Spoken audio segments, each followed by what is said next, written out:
What if everything society told you makes a woman powerful is actually what's holding her back? In a world obsessed with loud voices and independence, could true strength lie in silence, in restraint, in wisdom? And what if the ancient Stoics knew more about a woman's inner power than all of today's self-help books combined? Let's pause and consider a bold idea. Maybe what's seen as strength today, constant independence, fierce assertiveness, and emotional expression isn't always strength. Maybe, just maybe, it's sometimes a distraction from something deeper, that no one wants to ask the ancient question anymore. What does it truly mean to be wise? Seneca, the great Stoic thinker, once said, "A fool is not always silent, but a wise woman always listens before she speaks." In today's culture, foolishness often parades as confidence. Recklessness is praised as courage. And loud emotional outbursts are branded as authenticity. But wisdom, it's quiet. It doesn't beg for attention. This conversation isn't about intelligence. It's about inner mastery. Because a woman can hold a degree and still lack wisdom. She can dominate a room with her presence, yet feel completely unseen. She can possess influence, power, even admiration, yet remain inwardly lost. The Stoics never measured wisdom by popularity, education, or appearance. They looked deeper. To them, wisdom was built on discipline, judgment, and a commitment to truth. This video isn't here to shame or criticize. It's here to hold up a mirror, to show us what modern culture often refuses to: the quiet, subtle signs that separate the wise from the merely loud. And once you see those signs, you can't unsee them. Earlier, we reflected on how society often mistakes noise for strength. Now it's time to peel back that illusion and see what real power, true Stoic power, actually looks like. Sign number 1. The loud lie. Why noise is mistaken for strength. Does not need a spotlight. It doesn't raise its voice, beg for attention, or crash into a room like thunder. True strength enters quietly, calmly. It doesn't seek validation. It simply is. In today's world, many assume that being louder means being braver. But beneath all that volume often hides something else: fear, confusion, and insecurity dressed up as confidence. We've been conditioned to think that whoever speaks the most, interrupts the fastest, or dominates the conversation is the strongest. But the Stoics warned us, this is a false measure of power. Epictetus once taught that the wise are calm, not because they lack emotions, but because they control them. That's the difference. Loudness isn't strength, it's often the echo of an unsettled mind. Modern culture loves volume. We reward quick reactions, dramatic outbursts, and the loudest person in the room. But real strength? It's not found in shouting matches. It's found in the stillness of understanding.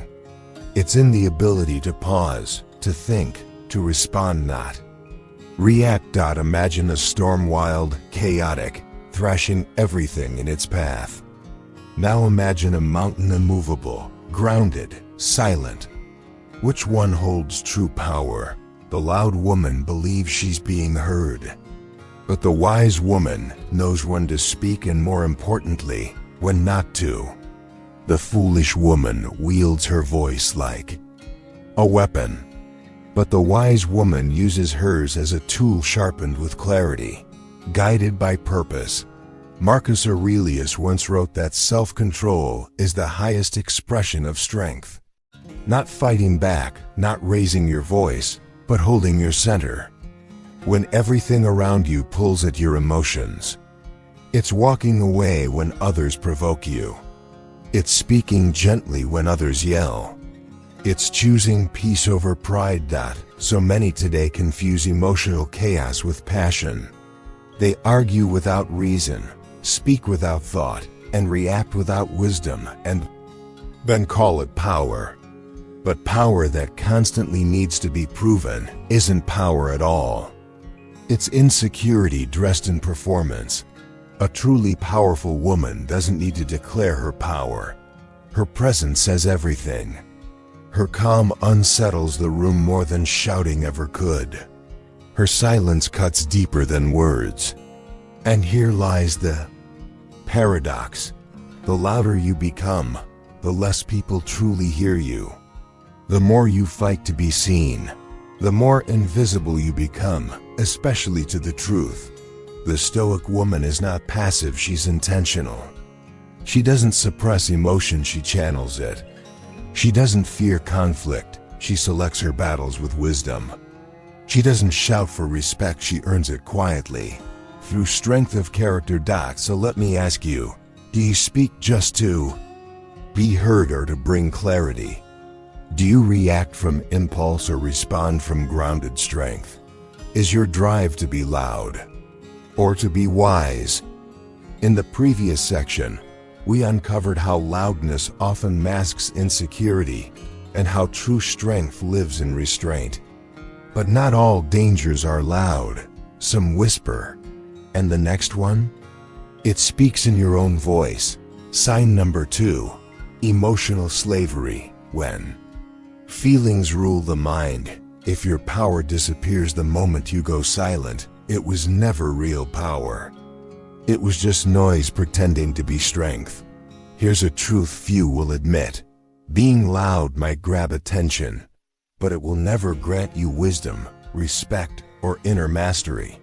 And now that the illusion has been stripped away, it's time to confront something far more subtle and far more dangerous.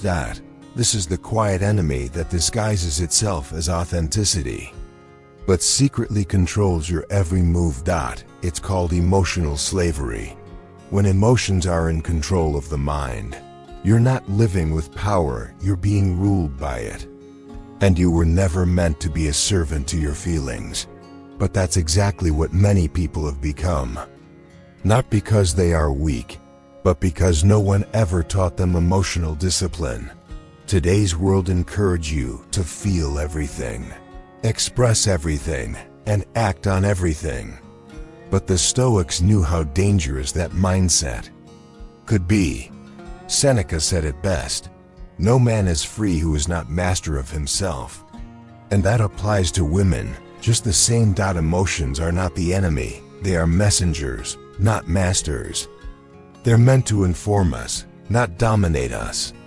But when signals turn into commands, you lose control. You're no longer choosing. You're being led. Picture a beautifully built ship, full of potential, gliding through the sea, but without a captain at the helm. What happens when a storm comes? It crashes. That's what happens when a woman is ruled by her emotions. She may be intelligent, capable, passionate, but if she has no hand on the wheel, she's lost. Anger drives her words. Sadness shapes her self-image. Fear clouds her decisions. And love, especially impulsive, blinding love, determines her worth. The foolish woman believes that the intensity of her feelings makes them true. But the wise woman? She feels deeply, yet believes only what she has examined with clarity. Marcus Aurelius reminded himself daily, "Let your mind remain stronger than your mood." Because your mood will shift, but your mission must not. We've all heard people say, "I just felt like it," or "I couldn't help myself." That's not honesty. That's surrender. That's emotional laziness dressed as self-expression. Today, people mistake reactivity for authenticity. But raw emotion without reason is not real. It's chaos. The wise woman knows how to draw the line. She feels, but chooses. She lets emotions inform her, not command her. Epictetus taught that it's not events that disturb us, but our opinions of them. The same goes for feelings. It's not the emotion itself that harms us. It's how we interpret and act on it. You can be angry and not destructive. You can be afraid and still show courage. You can be heartbroken and still preserve your dignity. That is wisdom in motion. Emotional slavery doesn't always scream. It often wears the mask of being true to yourself. But if your version of yourself changes every time your mood does, then you haven't found yourself at all. You're just chasing whatever wave feels strongest in the moment. The Stoics didn't suppress emotions. They transcended them. Why? Because emotion is power, and power without direction, it destroys. The foolish woman makes decisions in the heat of emotion and suffers in the cold aftermath of regret. The wise woman pauses, reflects, asks, what's really true here? Not just what feels true. She creates space between her feeling and her response. And in that sacred space, freedom begins. That space is where she takes back control. That's where she stops being a slave. That's where she steps into wisdom. So ask yourself honestly, do your emotions serve you or do you serve them? Do you choose your reactions or do they choose your path for you?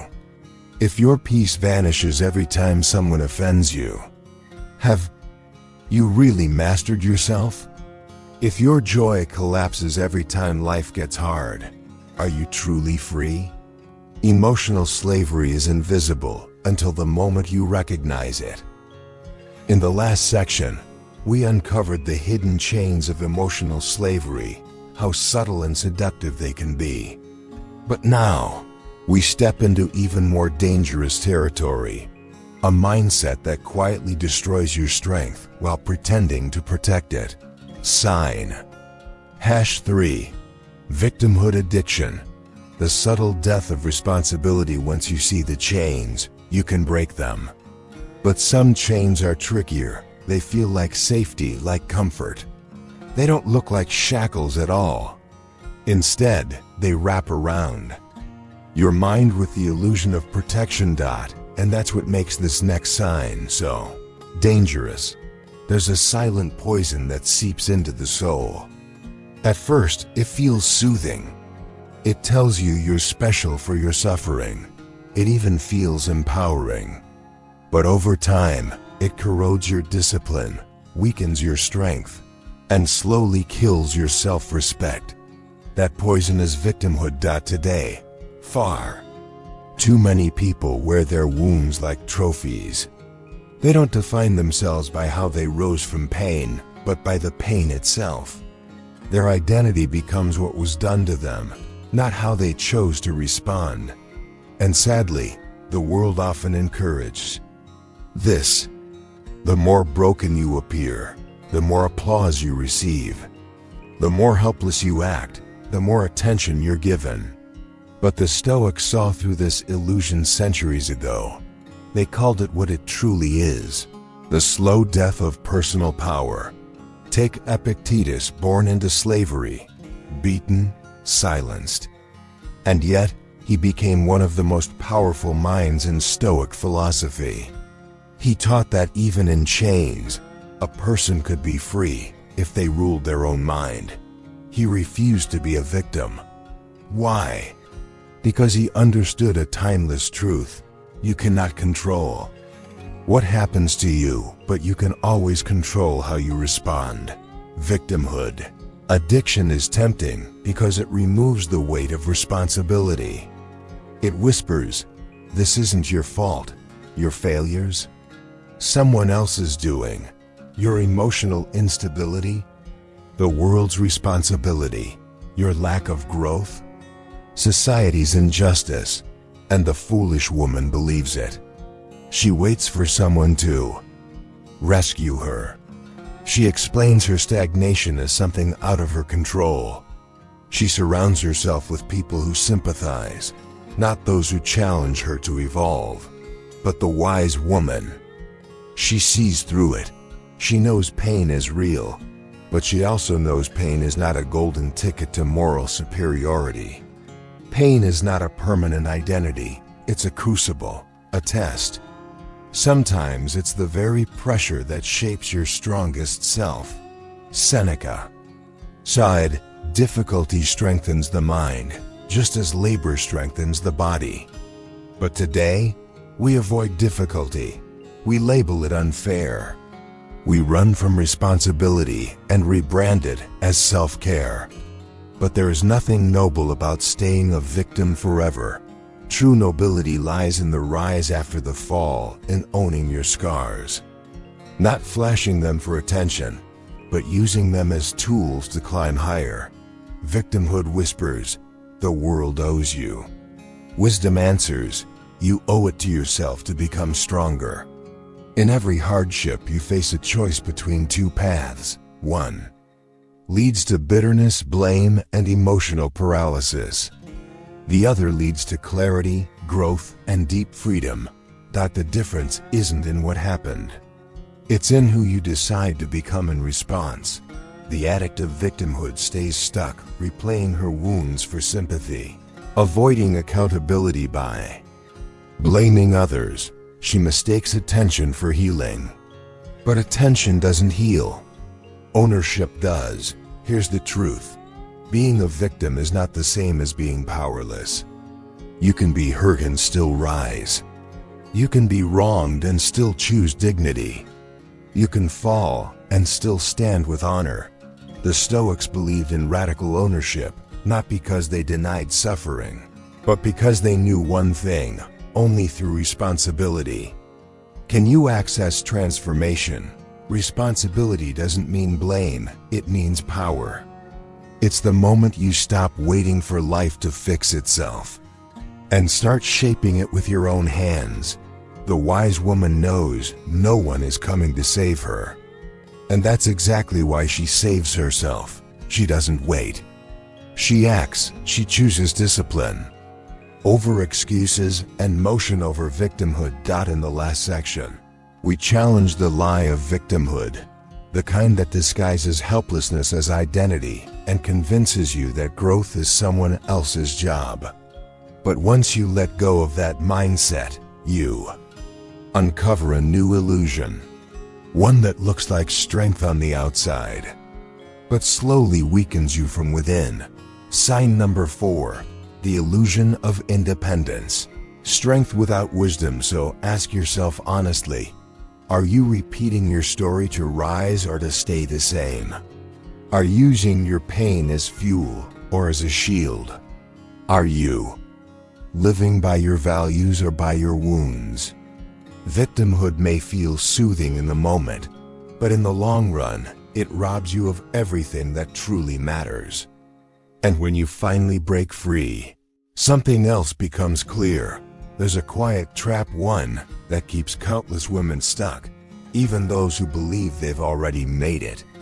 It's the illusion of independence that modern society celebrates.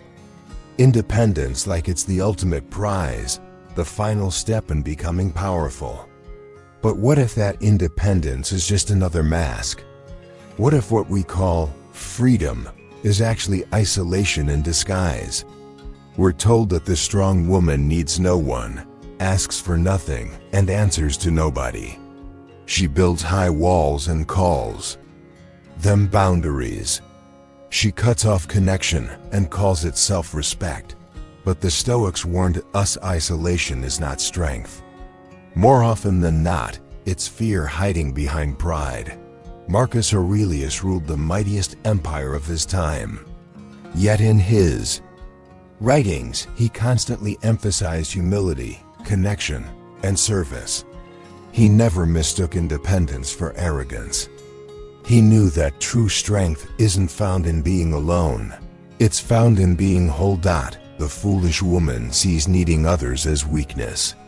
She rejects advice, avoids vulnerability, and resists support. She believes that to depend on anyone, even for a moment, is to lose her power. But that's not strength. That's fear of trust, fear of being seen, fear of surrendering control. The wise woman? She's self-reliant, but not self-absorbed. She knows how to carry herself, But she also knows when to let someone walk beside her. She doesn't confuse asking for help with being helpless. Because independence without wisdom turns into pride. Pride becomes blindness, and blindness always leads to destruction. Picture a fortress so heavily guarded, so fortified, that even light can't get in. No warmth, no truth, no love. That's what this illusion builds: a woman so sealed off, she no longer receives the very things that help her grow. Seneca once warned, "No one becomes wise alone." We need one another, not for approval, but for perspective. Yet today, women are encouraged to cut off anyone who challenges them, to walk away from every honest mirror, to replace wise counsel with shallow validation and call it empowerment. But real empowerment isn't found in isolation. It's found in discernment, in knowing whom to trust, whom to tune out, and how to remain open without being vulnerable to harm. The illusion of independence tells you that safety lies in being untouchable. But the truth is, strength lives in being teachable. A woman who cannot accept instruction cannot evolve. A woman who refuses to lean on others will never learn how to lead them. And a woman who insists on walking alone will eventually lose her direction. The Stoic path doesn't tell you to depend on everyone. It teaches you to depend on virtue. And virtue is refined through others, through challenge, compassion, accountability, and even conflict. The wise woman understands this paradox. She is grounded but open, strong yet soft, fierce but receptive. She holds her own but doesn't close herself off from connection. Because real strength isn't about cutting ties. It's about knowing which ones to keep and which ones to release. So now, take a moment to reflect. Has your independence made you powerful, or has it only made you proud? Has your freedom brought peace, or has it quietly ushered in loneliness? Do you carry your own weight with strength, or are you just afraid to let anyone see you struggle? Because when independence becomes your identity, you don't become stronger, you become hardened. Not empowered, but imprisoned. And here's the great irony. The more you prove you need no one, the more you become trapped behind walls you built yourself. But once this illusion breaks, you finally create space for authentic power to grow from within. After uncovering the illusion of independence, we now step into an even more seductive trap, one that trades something lasting for something fleeting. It's a decision many make, unconsciously, but one that slowly chips away at inner power. Sign number 5. When beauty replaces virtue, a dangerous trade-off. She's admired by many, but respected by few. She turns heads when she enters the room, but commands no loyalty when she speaks. She knows how to attract, but not how to truly lead. This is the quiet tragedy of the woman who has traded her virtue for beauty.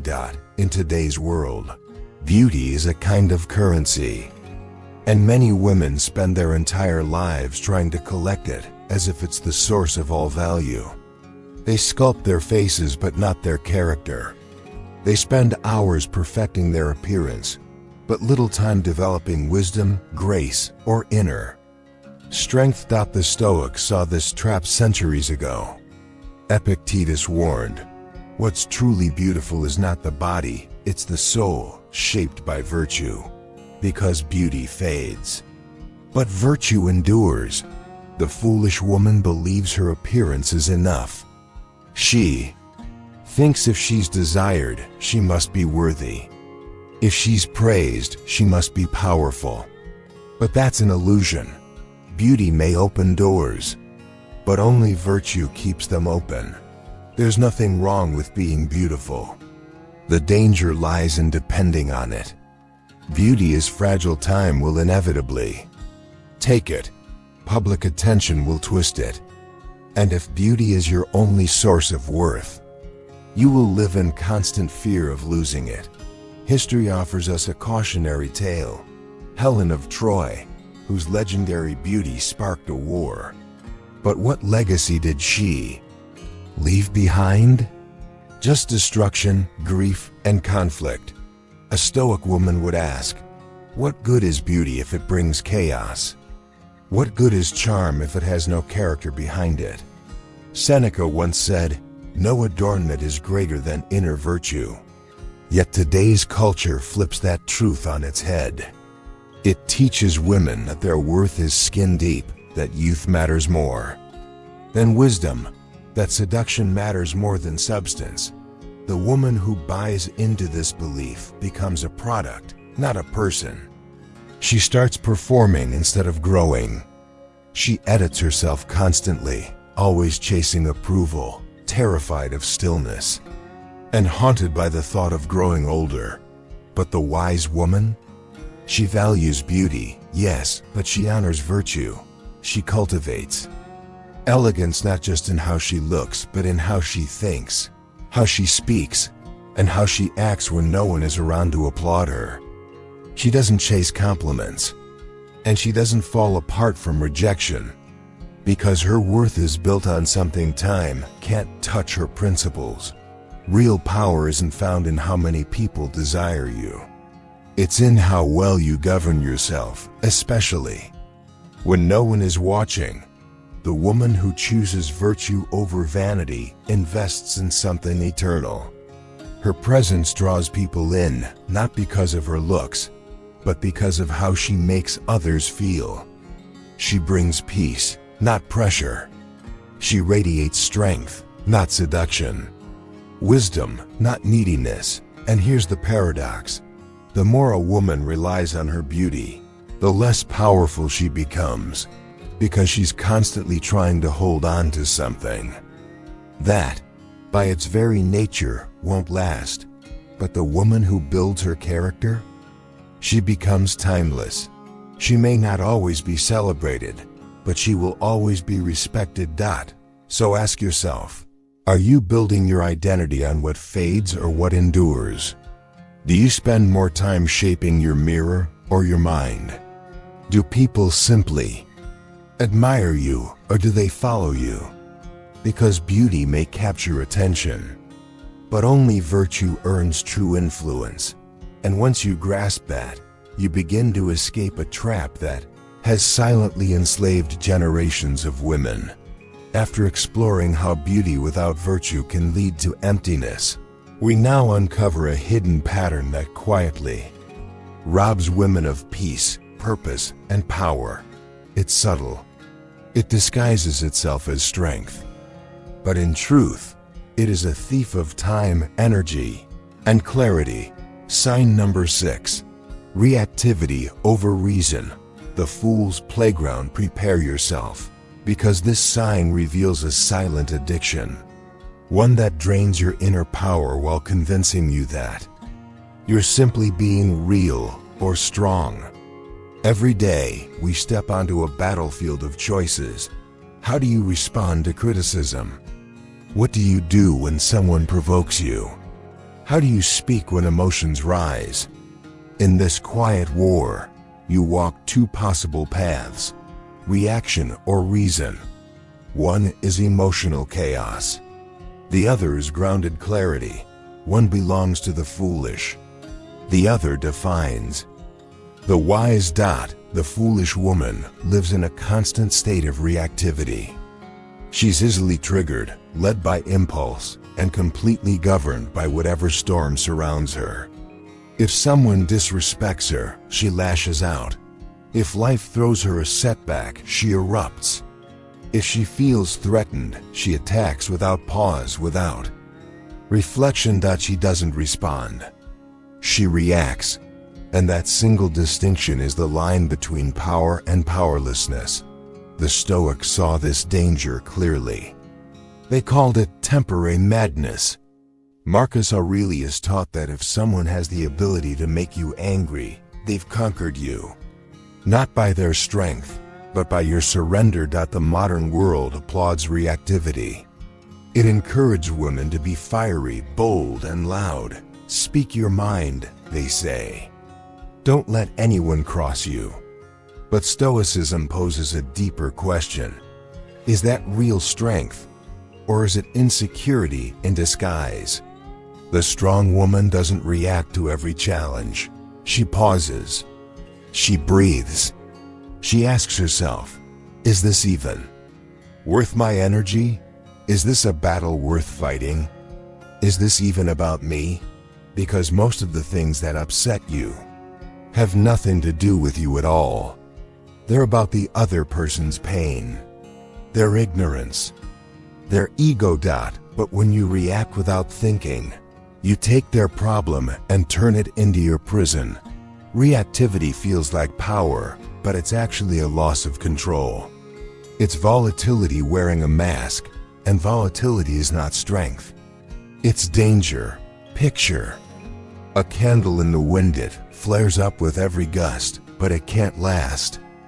It burns out. Now picture a steady flame, protected by glass. Calm, consistent, unshaken by the storm. Outside. That is the power of reason. Seneca once said, no one can harm you without your consent. And how do you give that consent? By reacting.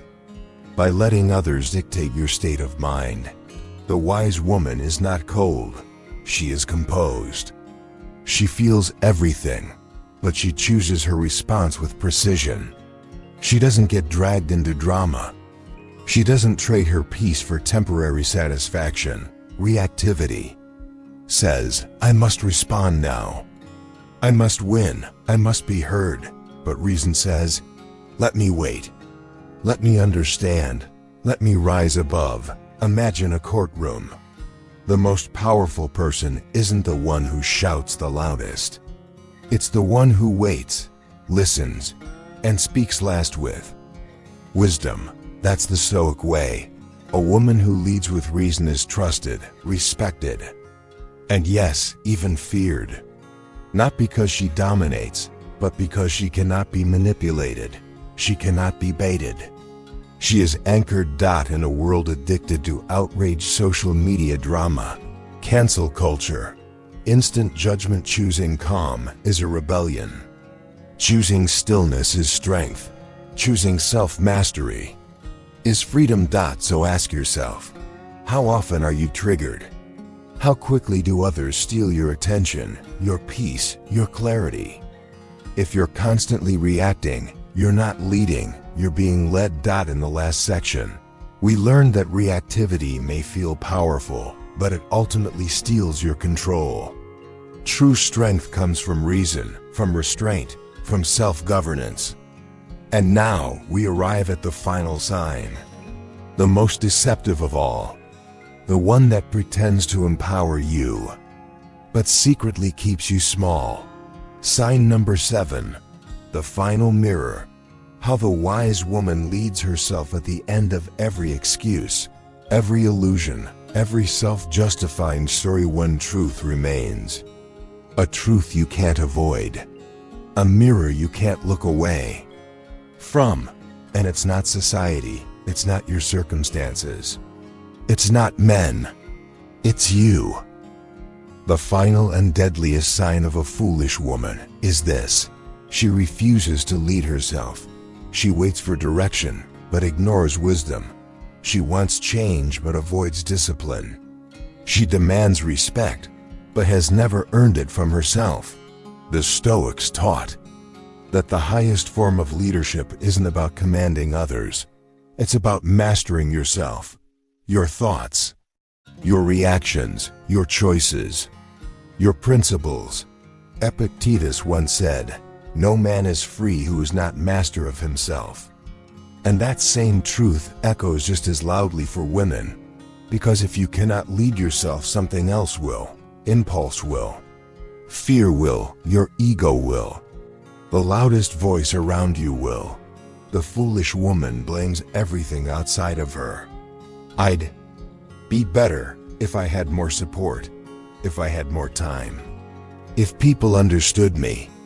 But the wise woman doesn't wait for perfect conditions. She creates them. From within, she wakes herself up when no one is watching. She trains her thoughts when no one is clapping. She keeps promises to herself, even when no one else knows. This work is not glamorous. It's quiet, repetitive, sometimes lonely. But it is the only work that leads to real power, because external success without internal order is a ticking bomb. It looks impressive until it explodes. The wise woman carries herself like a queen, not because the world has crowned her, but because she has earned the right to govern her own inner kingdom. She doesn't need applause to act with integrity. She doesn't need fear to stay disciplined. Her loyalty is to her values, not to her moods. Self-leadership means radical honesty. It means asking yourself, am I truly becoming who I claim I want to be? Or am I just performing that version of myself for others to see? It means facing your laziness, your emotional spirals, your unhealed fears, and still choosing to rise every single time.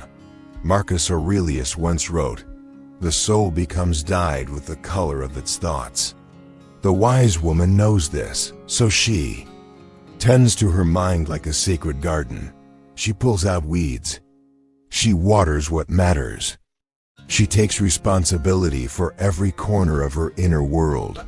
And she doesn't wait for someone else to do it for her. Because what comes next is the final truth that ties all of this together. A truth that reveals not just how to spot the foolish woman, but how to rise as the wise one. After everything we've uncovered about reactivity, self-leadership, and the power of inner discipline, there's one truth left. One final test that reveals everything. Because the world cannot give you what you refuse to give yourself. Not love if you don't honor yourself. Not success if you don't lead yourself. Not peace if you're constantly at war within. So ask yourself, truthfully, who are you when no one is watching? What standards do you live by when no one is there to enforce them? Are you building a life rooted in truth, or just reacting to the world's noise? This is the final mirror. The one that reflects without distortion. The one you can't escape. And if you dare to look into it without flinching, you'll see the only path that matters. The path of the wise woman. She is not perfect, but she is principled. She is not loud, but she is deeply anchored. She does not chase power, but she becomes it. From the inside out. Because in the end, leadership is not about controlling others. It is about commanding yourself. And when you master that, no storm, no critic, no setback can ever truly shake you again. At the heart of it all, wisdom isn't measured by how the world sees you. It's revealed in how you choose to see yourself. The foolish woman chases validation. She reacts to everything. She confuses appearance for worth. But the wise woman? She leads herself from within. She chooses discipline over distraction, stillness over drama, humility over ego, reason over reactivity. And she does it not for praise, but for peace. Because true strength is quiet. It's not in shouting or posturing. It's not in rebellion or beauty. It's in the invisible mastery of the soul. As Marcus Aurelius wrote, waste no more time arguing what a good person should be. Be one. So here is your mirror. Every sign we've explored, every lesson, every question was never about others. It was always about you. About the parts of yourself you are now called to refine. This is your moment. Lead yourself. Start where you are. Choose the harder right over the easier wrong. And begin building an inner fortress so strong that no external storm can ever bring it down. Because in the end, No one can give you wisdom. You have to choose it. And that choice? It starts now.